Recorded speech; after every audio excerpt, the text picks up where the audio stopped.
Shake.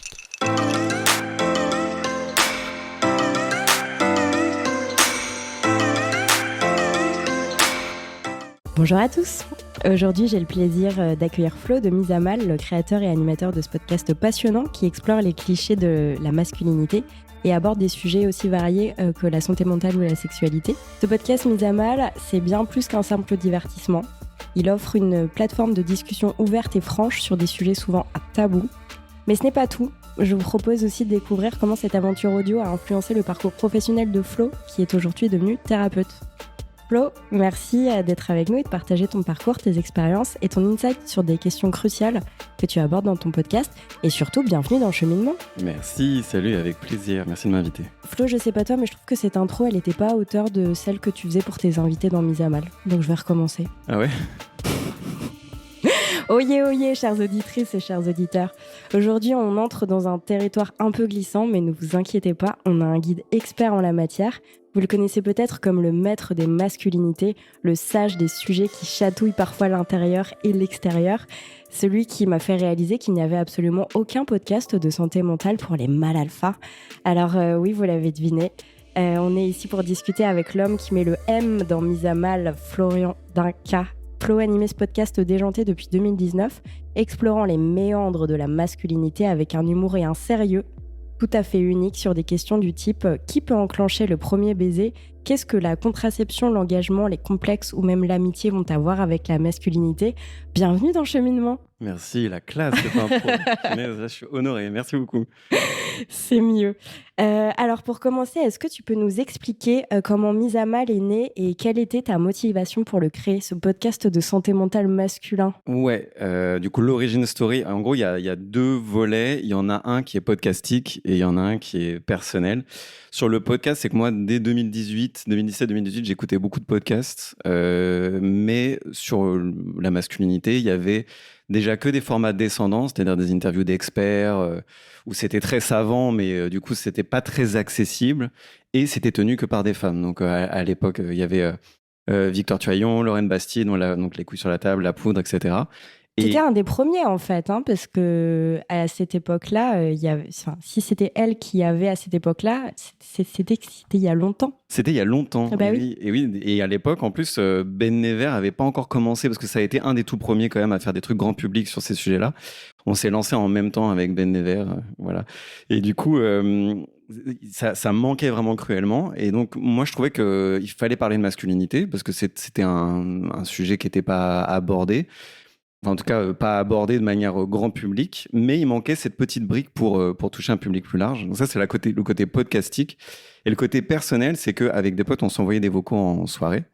Et en soirée, carrément. Non, en rentrant de soirée. Ah oui. Ouais, c'est ça, sur le chemin de retour. Et en général, quand on envoie des vocaux, c'est que on rentre un peu penaud, un peu triste. Voilà, on n'a pas réussi à rentrer avec quelqu'un, parce que c'était ça qui nous intéressait à l'époque. Et du coup, c'était assez sentimental, même si là, on parle de rentrer de soirée et de s'amuser. On était tout le temps en train de partager nos déceptions, de bon, bah voilà, je suis un peu déçu, ou au contraire, il s'est passé ça, peut-être que j'ai une chance, on verra plus tard, etc. Et donc, nous, ça nous semblait normal de partager nos émotions sur ce qui se passait. Et une fois, un des potes qui était dans le groupe, on s'envoyait des vocaux, a écouté avec une meuf à côté. Et la meuf était interloquée, genre fascinée, de genre, ah bon, mais vous parlez entre vous? Moi, je pensais que les mecs, ça parlait que dans les vestiaires, de manière crue.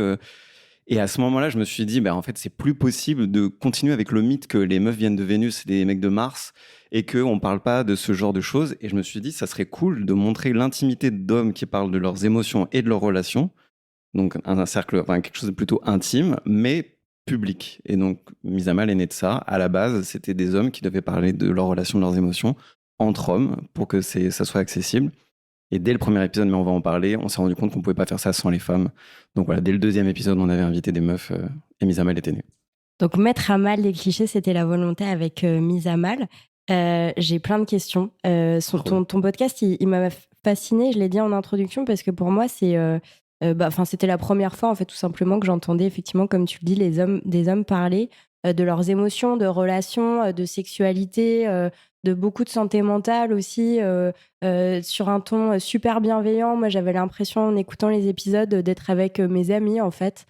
Tous ceux que, tous ceux dont on ne parle pas, en fait, les gentils, quoi, les vrais gentils, Les piou-piou. les piou-piou, hyper bienveillants. Comment vous avez choisi les sujets et les clichés que vous souhaitiez mettre à mal au cours des différents épisodes que tu Ouais. souhaitais, mais que vous souhaitiez, puisque toi, avec tes invités aussi. Ouais, et j'en profite du coup, moi c'est vrai que j'ai lancé la première saison, elle a été co-gérée avec un ami qui s'appelle Théo, qui a ensuite est sorti du projet. Mais du coup, on était deux gars, et c'était intéressant aussi parce que ça nous permettait d'avoir deux perspectives. On n'avait vraiment pas les mêmes visions. Lui sortait d'une relation de je sais plus combien de temps, 7 ans, un truc comme ça. Et moi, je papillonnais un peu de meuf en meuf. On n'avait pas du tout la même vision des relations, de l'amour, de la construction de l'engagement, etc. Donc du coup, c'était déjà nous, qu'est-ce qui nous questionnait d'un point de vue perso. Par exemple, moi, l'engagement, c'était un vrai sujet. L'amitié des hommes-femmes, c'était un vrai sujet. Théo, il allait avoir peut-être d'autres problématiques. Du coup, on ramenait ça. Ça, c'était le premier truc. Et ensuite, on a passé de nombreux mois à écouter en soirée les discussions des gens. Alors, pas avec un carnet en prenant des notes, on s'impliquait. Avec le carnet que tu as à côté de toi, à ta droite, celui-là même. Mais non, mais en vrai, nous, on voulait partir de vrais sujets. C'est-à-dire pas de sujets politiques et ensuite on descend dans la vie des gens, mais on voulait partir de la vie des gens et voir si on creuse le sujet, est-ce qu'on a de la matière, est-ce que ça crée débat, est-ce qu'on peut décortiquer un peu plus finement, etc. Donc voilà comment on faisait. Puis après, quand on avait une masse informe de plein de sujets, on a vu qu'il y avait un triptyque et tu l'as nommé. C'était émotion, relation et sexualité. Donc plutôt émotion, introspection, comment on sent en soi. Voilà, relations et surtout relations avec les meufs, mais on a aussi traité les relations avec d'autres gars. Et sexualité, on aurait pu le mettre dans relations, mais ça nous a semblé important parce que les gars parlent beaucoup de cul, mais parlent pas beaucoup de sexualité. Et nous, on a trouvé que c'était important d'en parler un tout petit peu plus intelligemment. Ce qui se fait d'ailleurs entre gars, hein. On est très pudique, en tout cas de mon expérience, très pudique. Il y a très peu de conversations de vestiaire, mais du coup, ça reste un sujet qui peut parler. Enfin, voilà, c'est ce qu'on voulait faire, quoi. Et bah, c'est une de mes questions justement. Est-ce que tu penses que tous les hommes sont comme toi? Non, et heureusement. Non, non, pas du tout. C'est pour ça que il y a. Enfin, je sais que c'est un public très niche, mis à mal. Et d'ailleurs, au début, on pensait que ça allait parler aux gars. Nous, enfin, ça partait d'une envie. On s'est dit, c'est obligé, on n'est pas les seuls à penser comme ça, mais un peu en secret, parce que c'est un peu honteux de dire en tant que gars, mais je me pose des questions. Est-ce que je suis problématique? Est-ce que mes relations sont normales? Est-ce que quand je pense à ça, c'est OK, etc. On n'en parle pas parce qu'en parler, c'est déjà se dévoiler ou être vulnérable et donc possibilité d'être attaqué, donc on dit rien. Mais du coup, on ne sait pas s'il y a d'autres gars comme nous dehors, dans le monde. Donc, c'était une volonté de déceler. Donc, au début, on s'est dit, on va parler à 80% de gars, on va avoir des réponses de gars dans les ODM et tout ça, ça va être trop cool. Non, en fait, 80% de meufs au début qui nous écoutaient. Ça a été une énorme surprise. Après coup, je comprends pourquoi, parce que c'était un peu le truc, regarder dans le trou de la serrure ce qui se passe, etc. Oui, c'est vrai. Et en plus, les gars s'intéressent pas à ça, parce que ne serait-ce que se questionner sur ces sujets-là, c'est déjà créer une fêlure dans la virilité et donc un danger de se féminiser dans l'esprit collectif, du coup d'être attaqué, etc. Donc non, il y a très peu de gars comme moi. Dans les auditeurs, j'ai vu qu'il y en avait plus que ce que je pensais. Mais vraiment, je suis tombé des nues au début de me rendre compte que ça intéressait pas tant que ça, les gars. Ok, donc je récapitule. Tu crées un podcast de santé mentale et autres pour les hommes et tu te rends compte que s'il n'y a pas d'hommes qui t'écoutent pas beaucoup, et du coup, tu fais quoi? Tu te dis, ok, bah, je vais continuer à laisser les meufs nous écouter par le trou de la serrure? Ouais, alors déjà oui. Dit comme ça fait un peu sale, mais oui.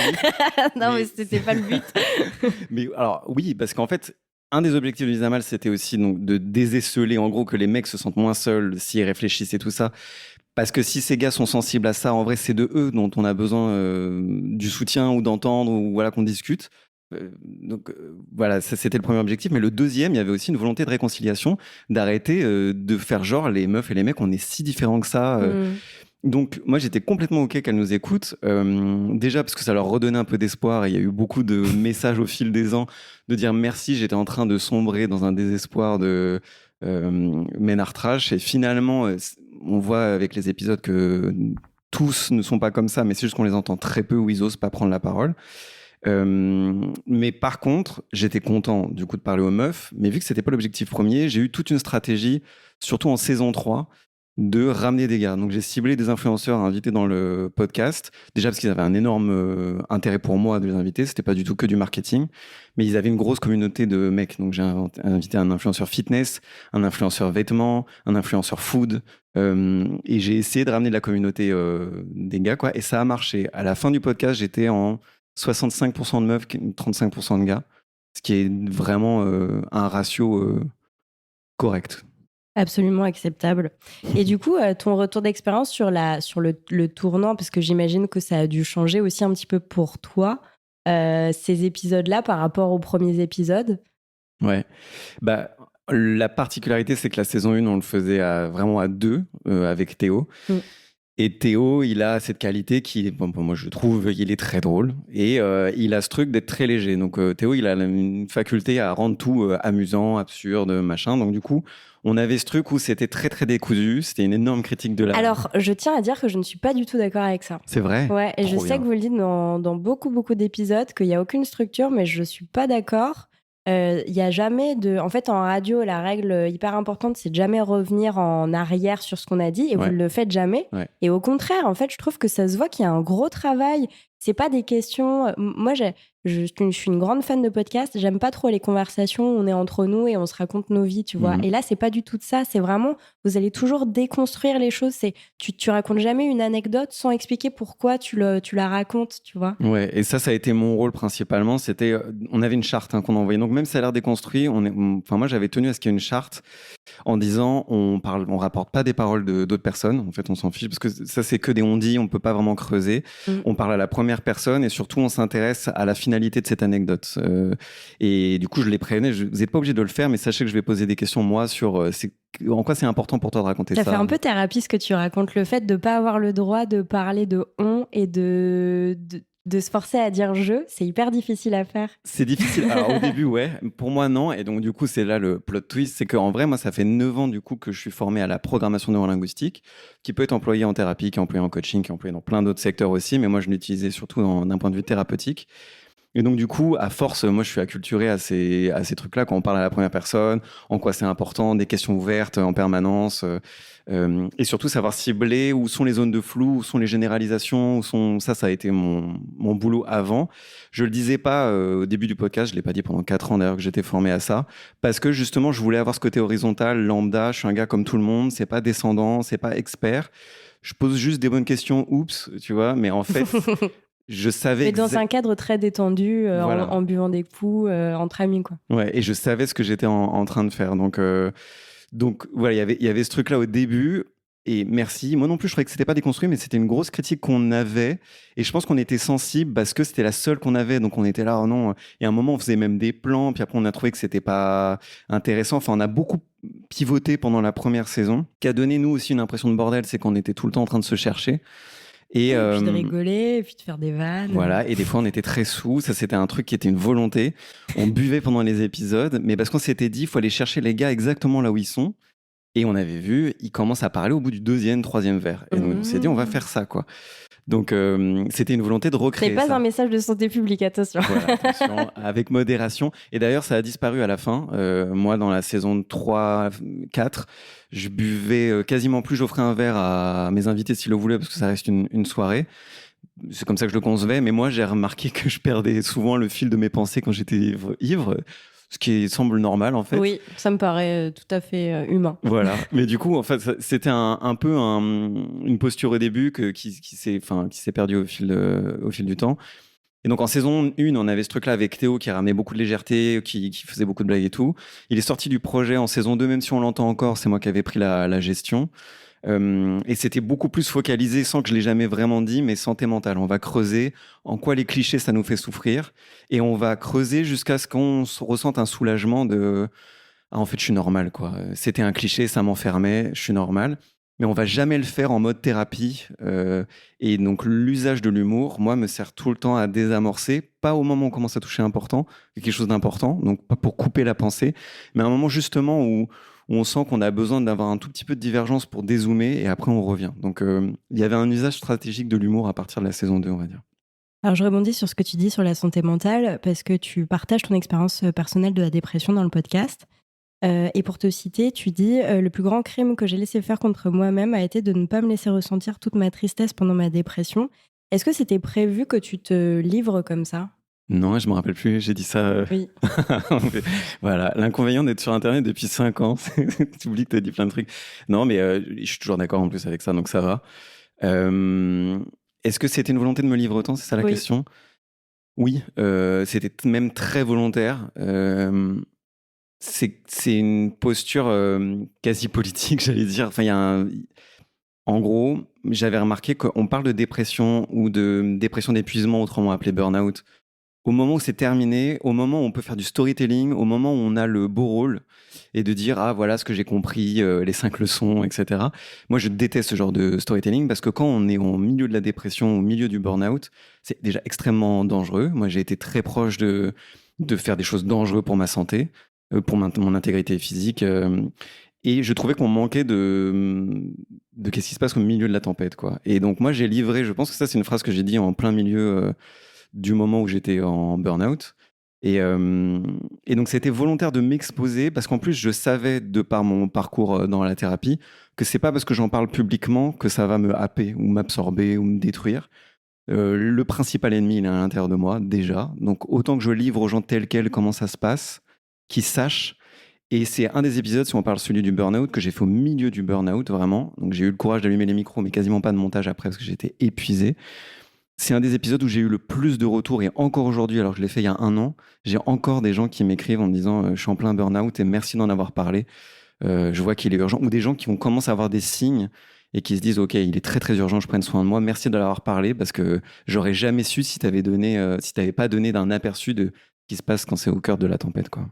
Bah, effectivement, en fait, les moments où t'es le plus, où tu te livres le plus, je trouve que c'est les moments qui font le plus de bien. Mm. Dans un autre épisode, je me souviens aussi, tu dis ah bah il s'est passé ça et puis j'avais l'impression d'être bizarre, j'avais l'impression de et ça je pense que c'est des choses qu'on ressent tous et tu vois, c'est surtout dans ce cadre avec bienveillant avec tes invités, c'est vrai que voilà, ça fait du bien. Ouais, juste je rebondis sur ça, par exemple sur les règles, il y avait un truc même en plein épisode. Donc on avait parlé des règles et pourquoi c'est un tabou, etc. Et j'avais invité 2 potes et moi j'étais un peu genre mais est-ce que je suis bizarre si je veux voir un tampon parce que enfin pas un tampon usagé, quoi.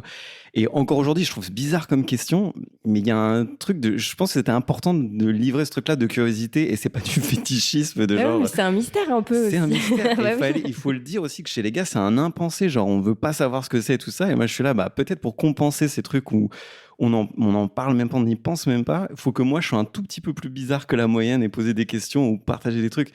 Après, c'est pas une volonté. La plupart des trucs que je pense dans la journée sont un peu bizarres et les gens me disent pourquoi tu réfléchis à ça, ça sert à rien. Bon, ça, c'est des formations professionnelles, je Mais pense, de tu penses pas que questionner c'est des hyper humain? évidences.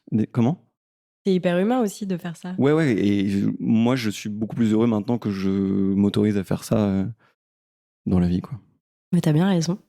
Sur tes invités, justement, comment tu les choisissais? J'ai l'impression que dans la plupart des cas, oui, c'était des connaissances ou des personnes avec qui tu t'étais bien entendu. Je vais pas faire des stats, mais je vais faire des stats. À la louche, c'est 90% de potes. Et en vrai, c'était tout le temps une adéquation au sujet. C'est pas genre qui est dispo, j'enregistre demain soir, qui veut venir, quoi. C'était vraiment pour les règles. Je voulais parler à une pote qui a des règles extrêmement douloureuses et qui avait des problèmes pour en parler sur son lieu de travail. Je voulais spécifiquement en parler avec elle. Mais encore une fois, ça vient déjà des origines où j'écoutais tout le temps en soirée ce que disaient les gens. Et dans ma tête, quand j'avais un sujet, je me disais, ah, mais un tel, il a parlé de ça, il serait un bon candidat, une bonne candidate. Et pas parce qu'il a une réponse, mais parce qu'il a une expérience. Et donc, on va le questionner ensemble et ça m'intéresse d'aller. Et que ça le passionne aussi. Il y a une forme de. Je sais que ça va l'animer d'en parler. Parce que j'ai eu des invités, c'est des épisodes qui sont pas sortis où les gens sont là, genre, ouais, bon, on s'en fout. C'est aussi ça la qualité d'un bon épisode, c'est quand t'as des personnes, je veux pas dire des personnes qui savent s'exprimer derrière un micro, c'est un peu la base, mais qui ont des choses à dire, Ouais. des avis sur la question. Ouais, faut que ça les meuve, quoi. Et qui savent s'exprimer derrière un micro. Donc, tous mes potes, aucun n'avait fait de podcast.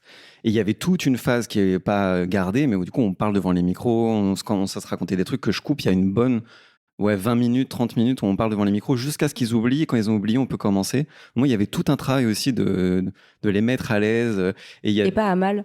Oui, tout à fait. Si je mets à mal les invités, je les tabasse. Non, mais du coup, les mettre à l'aise, voilà, c'est peut-être mon futur podcast. Mettre à l'aise. Mais il y avait ça, donc l'intérêt pour les sujets. Et après, l'influence du podcast grandissant, mais toute proportion gardée, parce qu'on reste dans le milieu du podcast, donc c'est quand même assez intime. J'ai pu avoir des invités comme des influenceurs, inviter des gens d'autres podcasts, etc., qui étaient un tout petit peu plus spécialistes sur leur sujet.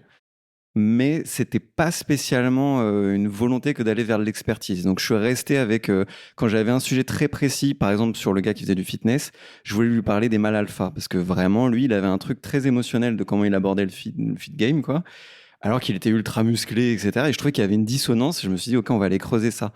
Mais c'est pas tant parce qu'il était expert que je sentais que justement il y avait une vulnérabilité ou quelque chose d'intéressant à aller dévoiler, quoi. C'était plus sur sa personnalité et l'image qu'il a envoyée, quoi. Exactement, ouais. Toujours ce côté de pas aller faire un truc descendant, mais on est au même niveau, quoi. Alors, je voudrais revenir sur les discussions sur la sexualité que tu as eues avec des femmes, puisque c'est vrai que je trouvais que justement, elles étaient un peu aussi contre les clichés qu'on pouvait en avoir. Je pense là tout de suite à un épisode sur l'éjaculation externe, je ne sais plus comment vous dites. Cette invitée, elle est trop rigolote parce que c'est vrai qu'à chaque fois qu'elle dit un truc, moi je m'attendais à ce qu'elle dise l'inverse. Ah ouais. Oui. Comment cette perspective des femmes, à ton avis, cette perspective féminine a enrichi la conversation sur la sexualité masculine? Ouais, et juste avant de répondre à la question, tu vois, par exemple, Marine qui est dans cet épisode, elle, je l'ai invitée parce qu'elle avait un très fort intérêt sur le sexe, mais c'est un objet d'étude pour elle. Elle était, donc elle adorait le pratiquer, je suppose, mais elle avait aussi. Elle le dit. Elle le dit, bon, donc je peux le dire. Mais elle avait un vrai intérêt, et aujourd'hui, c'est trop marrant, elle est sexothérapeute, ce qui n'était pas du tout le cas à l'époque. Et donc, tu vois, comme quoi, vraiment, il y avait ce truc d'aller chercher les gens pour qui ont une passion. Bah, littéralement, elle en a fait son métier des années après. Donc, ça, c'est marrant. Comment ça enrichit? Le premier point, c'est que ça m'a enrichi moi. Un peu comme toi pendant l'épisode, alors moi je l'ai pas réécouté, c'est un des épisodes que je veux pas réécouter. Je pense que j'ai beaucoup changé sur la question. Pourquoi? Mais il y a un truc de pudeur. Moi au début, ça c'était des épisodes qu'on enregistrait sans être diffusés. On a fait 3 épisodes parce que moi je voulais voir si le concept tenait la route. Et donc on le faisait dans ma chambre, à l'arrache, on savait pas qu'on allait être écouté et tout ça. Et cut, des années plus tard, il y a des milliers de gens qui écoutent Mise à Mal et tout. C'est super intimidant, j'ai raconté des trucs. Et encore plus aujourd'hui que mon métier c'est d'être thérapeute, je me dis, bon, est-ce que c'est pas un peu too much d'avoir livré ces trucs-là sur moi? Je le laisse sur Internet parce que je pense que c'est important que ça soit disponible, mais j'ai pas envie de le réécouter parce que je pense que l'envie d'aller le supprimer ou de le couper pour être politiquement correct sera trop grande. Mais en plus, c'est ça qui fait. En fait, tu peux pas espérer que les gens se livrent si tu te livres pas toi-même. Exactement, c'est un des présupposés. Et donc, du coup, c'est pour ça que je le laisse aussi. Il y a un truc. Et en plus, si ça me stresse, c'est que c'est vulnérable. Vu que c'est le but aussi, c'est d'afficher un peu sa vulnérabilité, je le laisse. Mais je l'écoute pas parce que je sais que mon envie de contrôle va être trop grande. Mais donc, du coup, le premier intérêt, je pense que ça a été d'avoir un prétexte pour parler de sujets où en soirée ça aurait été bizarre. Pour le coup, même si aujourd'hui je m'autorise un peu plus à être bizarre, c'est toujours étrange si là je suis à un dîner de dire les éjacs externes, vous en pensez quoi? Je peux avoir le fromage. Mais donc, il y avait un truc c'était un prétexte d'en parler et j'ai beaucoup appris. Par exemple, Marine qui disait, moi, je suis vachement plus à l'aise qu'on me jouisse dessus, qu'on m'éjacule dessus, qu'à l'intérieur. Et moi, c'était un truc, à quelle heure? Et du coup, moi, dans ma sexualité, je me dis, mais ça m'a ouvert une porte d'en parler au moins avec les meufs, de poser la question, de pas partir de genre si je veux faire ça, je suis un gros porc, ou elle va être totalement ok. Ça ouvrait une nuance que dans mon cerveau, j'avais pas encore, si j'avais pas posé la question à une vraie femme. Mais oui, mais même en tant que femme aussi, je trouve que c'était intéressant de voir, de prendre connaissance d'autres aussi perspectives. Quand elle a dit ça aussi, je me disais, bon, d'accord, ah bon et mais bon, après, en fait, ça montre aussi, ça nous fait refléter sur notre propre sexualité et à quel point, en fait, on a tous des façons différentes de voir les choses, de ressentir les choses, etc. Et puis, c'est chouette. En fait, c'est juste chouette de le savoir, je trouve. Ouais. Et là, tu pointes un aspect qui est important. C'était la polyphonie qui était importante dans Mise à Mal. Et en gros, je répétais dans les épisodes, mais même sur Instagram ou dans les descriptions, ce sont des points de vue, ce sont des expériences personnelles. Prenez-les comme telles. Jamais on fait de théorie, jamais on fait de généralisation. Le but, c'est justement de... Mais théorie quand même. Comment? Théorie. Oh, très joli. Elle est venue en 2 temps. Très joli. Oui, Florian pleure. Non, Flo riant et théorie. Ah, voilà. C'est joli. Et donc, ouais, donc le but, c'était d'aller sur de l'expérience. Et en fait, c'était d'offrir des petits points de vue, que vous soyez d'accord ou pas, on s'en fout. Il n'y a aucun point de vue militant. On va pas monter en généralité pour défendre des droits globaux, même si c'est important de le faire et d'autres podcasts le font très bien, ou d'autres personnes le font très bien.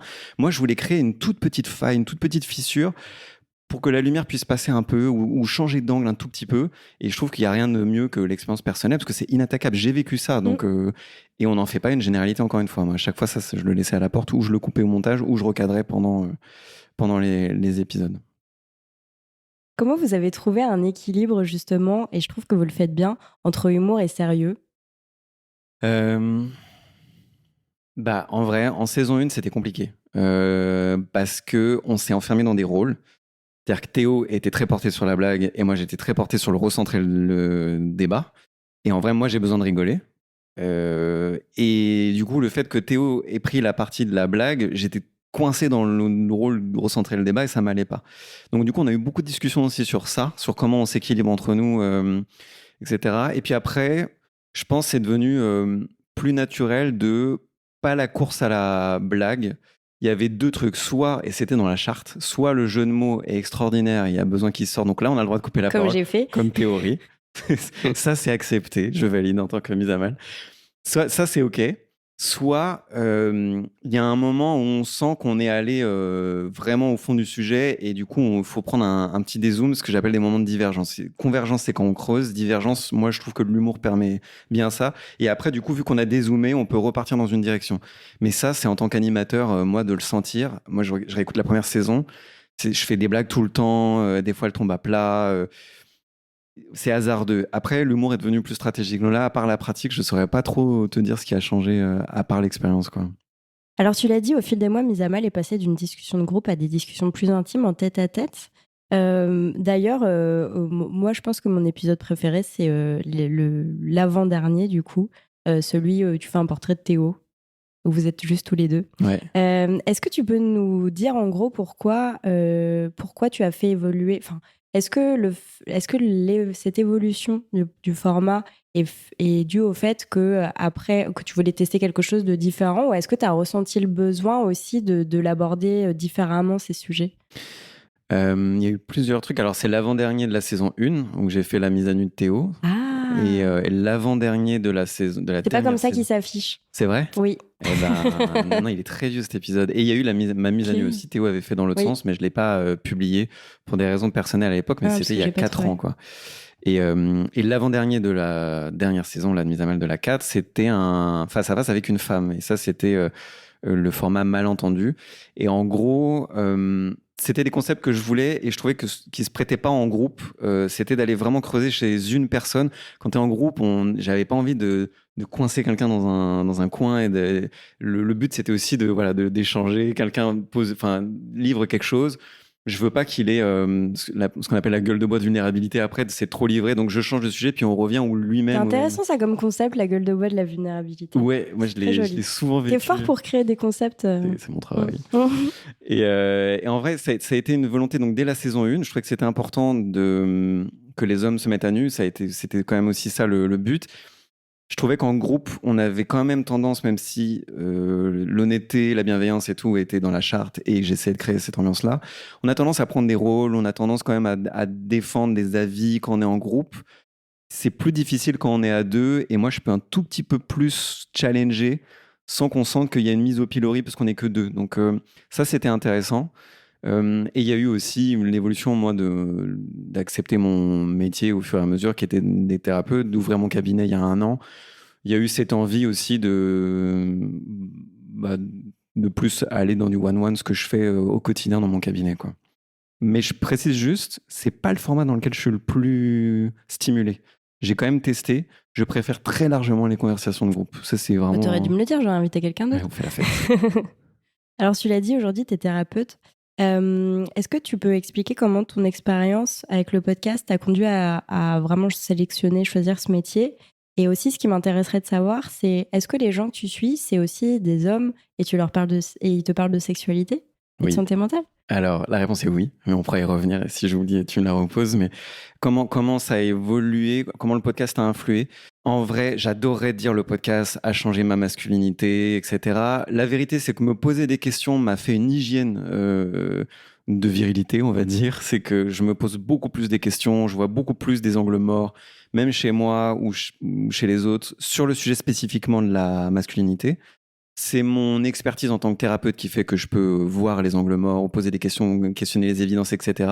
Mais le fait d'avoir un podcast sur la masculinité a fait que quand même j'ai une forme d'expertise empirique, quoi, à force d'en parler sur ce sujet-là. Donc ça m'a quand même aidé et ça m'ouvre à être plus alerte et plus flexible aussi sur ce sujet-là, de pas me raidir dès qu'on parle de ma masculinité ou je sais pas quoi.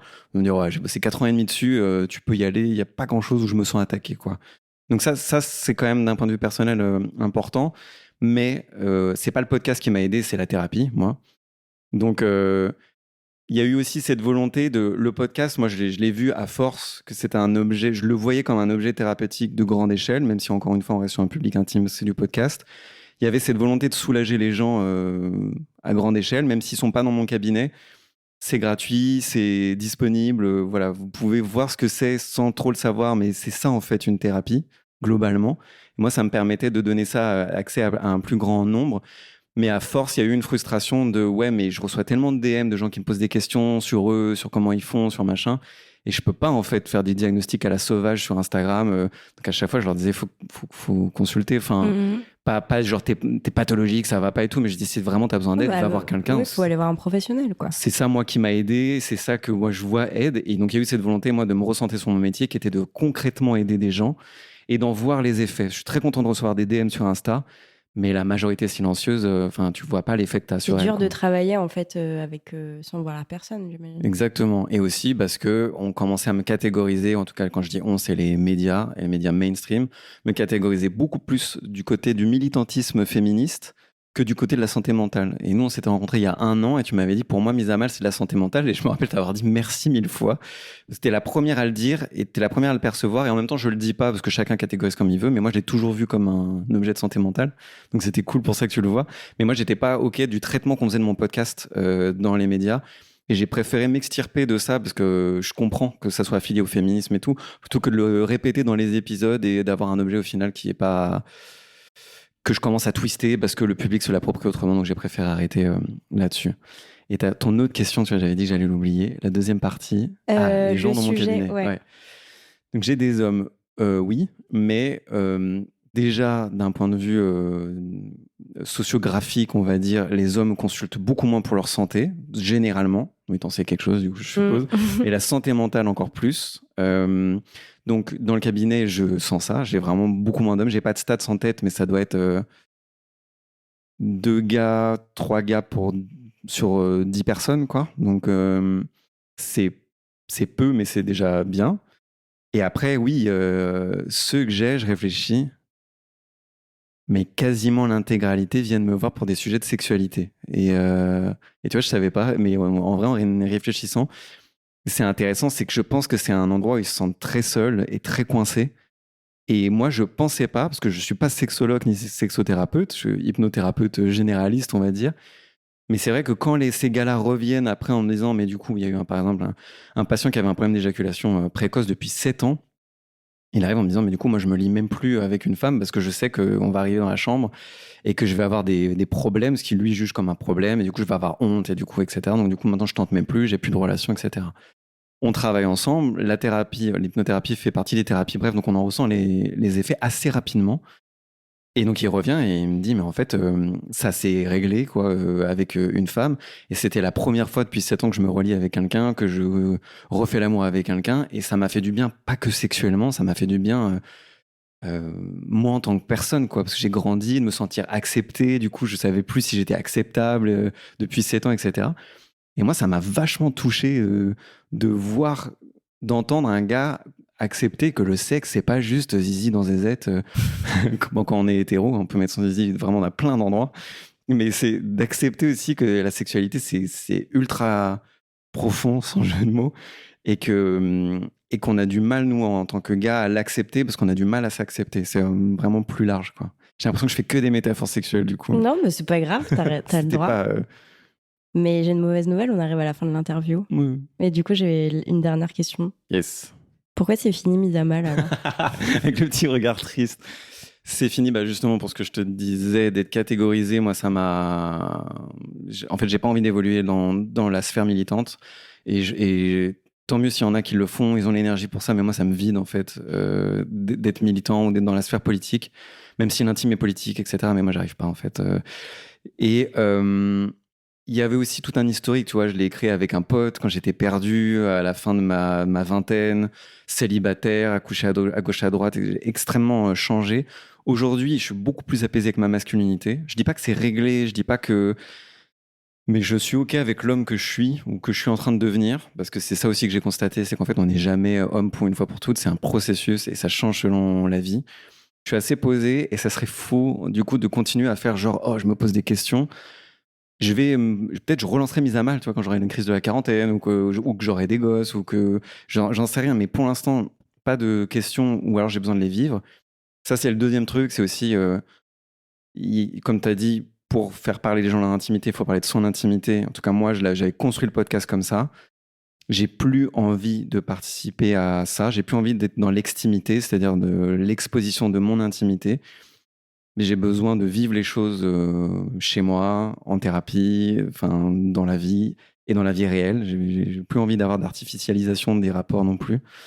Voilà, et le dernier truc, c'est que si je crée un podcast, il sera beaucoup plus clairement centré sur mon cœur de métier qui est la thérapie. Donc j'ai déjà tout plein d'idées, juste pour l'instant pas l'énergie et pas... Mais voilà, il y a une longue liste de projets à faire si un jour j'ai de nouveau l'énergie. Eh ben, c'est tout ce que je te souhaite. Merci. Il y a une dernière chose que je voulais te dire, Flo. Oui. Ton podcast, il m'a beaucoup apporté. Habituellement, je ne reçois pas d'hommes. Non pas que je ne vous aime pas, mais que l'idée de ce podcast, c'est de parler de santé des femmes. Pour toi, j'ai fait une exception pour plein de raisons, parce que je trouvais ça génial que tu aies voulu, contre vents et marées, faire un podcast de santé mentale sur les hommes. Et en fait, effectivement, comme tu l'as dit, tu as beaucoup, beaucoup donné de toi. Du coup, je voudrais te donner de moi, mais attention. Voici un livre qui s'appelle En attendant Godot, qui est un livre de Samuel Beckett, qui est un clin d'œil à un podcast que j'ai écrit où je raconte beaucoup, beaucoup de moi-même, mais en fait, je pense que ça peut t'intéresser, parce qu'à travers moi, c'est aussi l'histoire de plein de femmes. Je ne t'en dis pas plus. Je t'enverrai le lien du podcast. Ouais. C'est à lire en parallèle du livre. Okay. Voilà, gros teasing. Trop bien. Merci. Et voilà. Avec plaisir. Merci beaucoup. Merci d'avoir aussi.